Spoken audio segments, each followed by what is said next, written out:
6 disastrous money moves that can totally wipe out your retirement savings.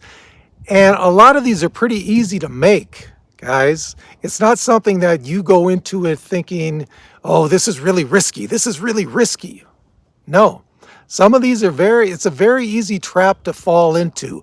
Guys, leave me some comments. Have you, in your experience in saving for retirement, or if you're already retired, have you experienced any setbacks on decisions you've made regarding your money, how they affect your retirement savings? Leave me a comment.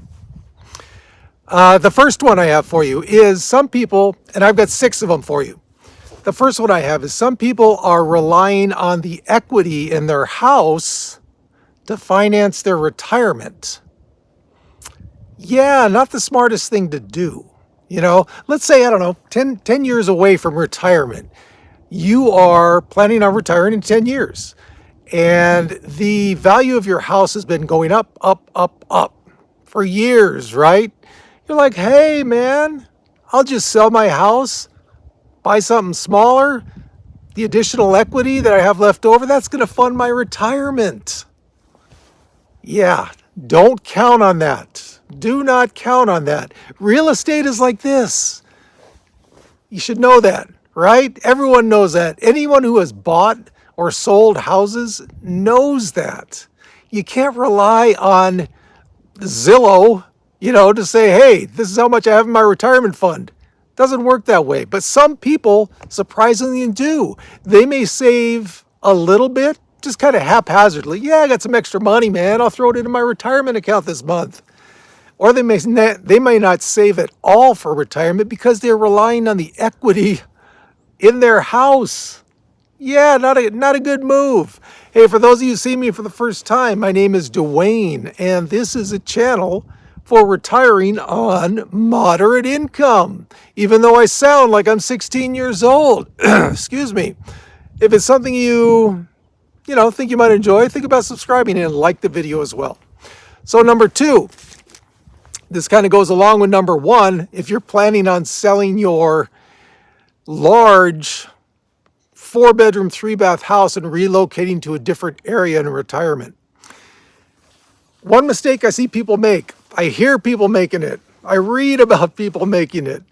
They don't research the area they are going to retire to first. 6 months into it, it's not what they expected, right? Sometimes for the good, a lot of times for the bad. They've already sold their, paid off $1.1 million house and bought this new downsized house in this area that they moved to without researching it. The worst mistake you can make. You got to research. You know what? The best thing would be like go to, if there's a vacation place that you've gone to for the last 10 years, every year, you take 2-3 weeks vacation, go to that location every year, and you're thinking about moving there. That's great. That's a great start. But spending 2 or 3 weeks someplace is a lot different than 2 or 3 months even.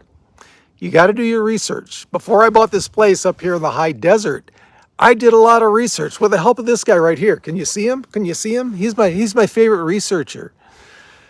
I researched it a lot.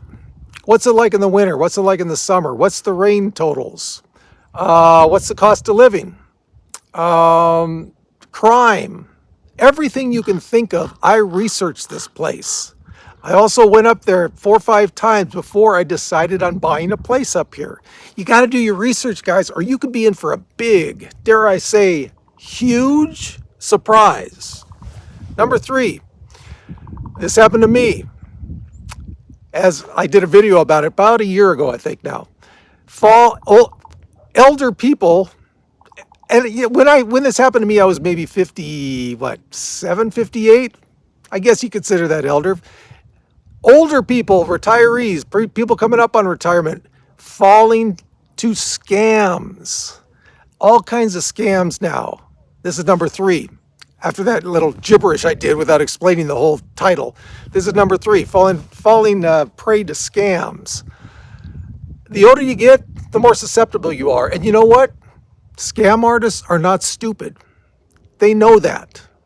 Think about, for those of you in your 60s, maybe even 50s, how's your thought processes now as it was, as opposed to when you were in your 20s and 30s? I know with myself, hasn't slowed down too much, but there's definitely a difference, right? Might take a little bit longer to make decisions on certain things, especially complex numbers that are flying back and forth. Scammers know this. Guys, you got to protect yourself. If there is anything that sounds fishy in some kind of deal coming your way or whatever it is, run it by a couple other people first before you make a move on it. Or even, if what happened to me is it was a telephone scam. They wanted me to get me out of the house, my mom's house at the time, where I was taking care of her after she had a stroke. They wanted to get me out of the house so they could rob the house. They almost did. I mean, it was so well planned. It's like keeping me on the phone, urgency. They got me out the door. I was driving out to where they told me to go to get my utilities turned back on. And after about a block or two, I was like, whoa, wait a second. This just doesn't feel right. So luckily for me, took a while, but I was able to avoid that. Got back home, everything was fine. That was it. The guy hung up after I told him I was going back home. So yeah, be careful with scams. Number 4, counting on post-retirement work to pay the bills. That's one big thing I would never do. That's just me. I would never retire without having your savings 90%, probability of you being a success. You've seen those on your online calculators. You can throw your numbers in there. They'll give you a probability of success. If you're not 90% or above, don't even think about it. Some people are counting on post-retirement work to pay their bills. Now, side hustles, part-time work in retirement, that's great. In my book, once you've retired from a full-time job, you're retired. What you make of it after that is how you make it. That's your retirement. But if you're going to count on post-retirement work to pay the bills, not a good place to go, guys. Not a good place to go. There's so many, seasonal work you could get, sure, but what are you going to do for the other 6-8 months? And also, if it's part-time work, your earning potential may be pretty unstable. Let's put it that way. Don't do that. Make sure you're set before you retire on your main savings. Do not, please do not say you're going to retire and then your post-retirement work is going to cover your expenses. Don't do that. Number 5, overspending. In a study done in 2024, 1/3 of retirees say their travel and leisure expenses are higher than they expected. That's big. Especially in the first, let's say 3, 4, 5 years. You got the go-go years, you got the slow-go years, you got the no-go years. Usually correlates to 60s, 70s, 80s. Especially in those first, let's say 5 years. We'll be generous. Your travel expenses may be higher than you expected. Know that going into it. Put a buffer in there. Instead of hey, I'm going to spend this amount this year in travel. You know what? Front load it for the first 3, 4 years. Studies have shown that as the older you get, the lower your expenses get. So if you think that might be you, front load it, but plan for front loading it. And number 6, this is one of the biggest mistakes you can make when you're saving for retirement. Borrowing money from your retirement funds, or even worse, taking money out of your retirement funds before you've retired. Now, the one thing I can see, unless it's an emergency, if it's a medical emergency and you have no other way to pay for it, I get it. Outside of that, the only caveat to this I can see that makes sense to me, because I did it, borrowing a small amount of money from your retirement funds to put the down payment on a house for you. I did that. Wasn't that much money.